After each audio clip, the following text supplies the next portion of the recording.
বিশ্ব রাজনীতিতে চলছে বিপ্লব। প্রত্যক্ষভাবে যুক্তরাষ্ট্রের মুখোমুখি দাঁড়িয়ে আছে চীন, রাশিয়া, ভারত। ধারণা করা হচ্ছে বিশ্বব্যাপী ক্ষমতার ভারসাম্য পরিবর্তনের দোরগোড়ায় দাঁড়িয়ে আছে মানব সভ্যতা। একদিকে ভারত, রাশিয়া, চীন, অন্যদিকে যুক্তরাষ্ট্র। ইউক্রেন ইস্যুতে খুব শীঘ্রই আলোচনায় বসতে সম্মত হয়েছেন ট্রাম্প ও পুতিন।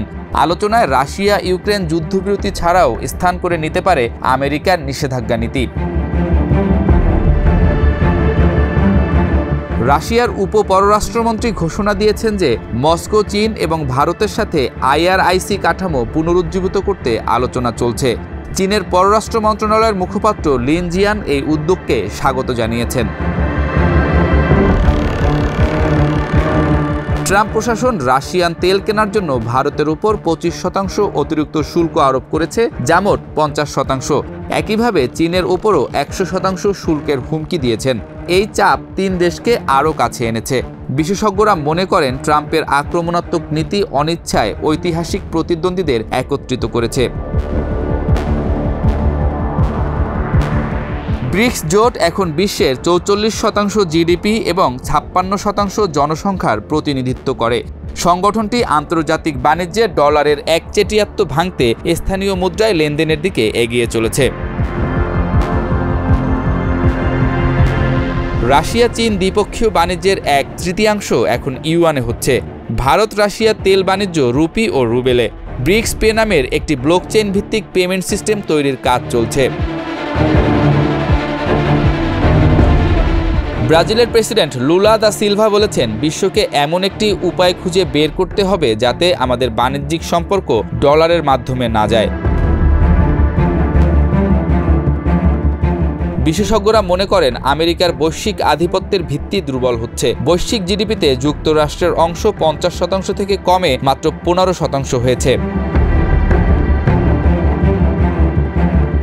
2010 সালে একজন ইতিহাসবিদ ভবিষ্যৎবাণী করেছিলেন যে আমেরিকান আধিপত্য 2025 সালের মধ্যে শেষ হতে পারে। অভ্যন্তরীণ রাজনৈতিক বিভাজন ও অর্থনৈতিক চ্যালেঞ্জ আমেরিকার নেতৃত্বের ভিত্তি নড়িয়ে দিচ্ছে।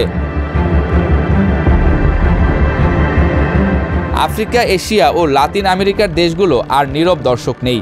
তারা আন্তর্জাতিক প্রতিষ্ঠানে বেশি প্রতিনিধিত্ব ও ন্যায্য অধিকার দাবি করছে। G20-তে আফ্রিকান ইউনিয়নের অন্তর্ভুক্তি এই পরিবর্তনের প্রমাণ। গ্লোবাল সাউথ গত 20 বছরে বিশ্ব অর্থনৈতিক প্রবৃদ্ধির 80% অবদান রেখেছে এবং তাদের বৈশ্বিক জিডিপির অংশ 24% থেকে 40% এর বেশি হয়েছে।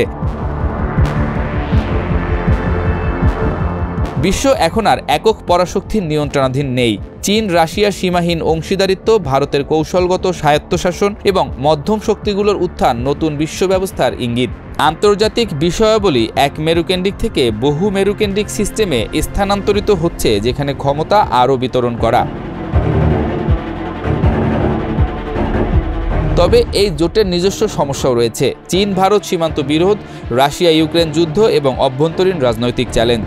কিন্তু আমেরিকার একতরফা চাপ তাদের ঐক্যবদ্ধ করছে। RIC এর সাফল্য মূলত ভারত চীন সম্পর্কের উন্নতির উপর নির্ভরশীল। যদিও কোনো আনুষ্ঠানিক জোট বা প্রতিরক্ষা চুক্তি নেই, কিন্তু সাধারণ চাপ তাদের সমন্বয় সাধনে বাধ্য করছে। 2025 সালে বিশ্ব রাজনীতির মোড় ঘুরে যাওয়ার মুহূর্ত। পশ্চিমা আধিপত্যের যুগ শেষ হয়ে নতুন বহুমেরুকেন্দ্রিক বিশ্ব ব্যবস্থার সূচনা হচ্ছে। এই পরিবর্তন শান্তিপূর্ণ হবে নাকি সংঘাতময় তা নির্ভর করবে বড় শক্তিগুলোর বুদ্ধিমত্তা ও সংযমের উপর। এই পরিবর্তনকাল অসুস্থ লক্ষণের জন্ম দিতে পারে, যেমনটা গ্রামশি বলেছিলেন। মূল প্রশ্ন হচ্ছে, নতুন এই বিশ্ব ব্যবস্থা কি বেশি ন্যায্য ও স্থিতিশীল হবে নাকি আরও বেশি অস্থিরতার জন্ম দেবে? বিশ্ব এখন একটি ঐতিহাসিক রূপান্তরের মধ্য দিয়ে যাচ্ছে, যা আগামী দশকগুলোর জন্য আন্তর্জাতিক সম্পর্কের ভিত্তি নির্ধারণ করবে।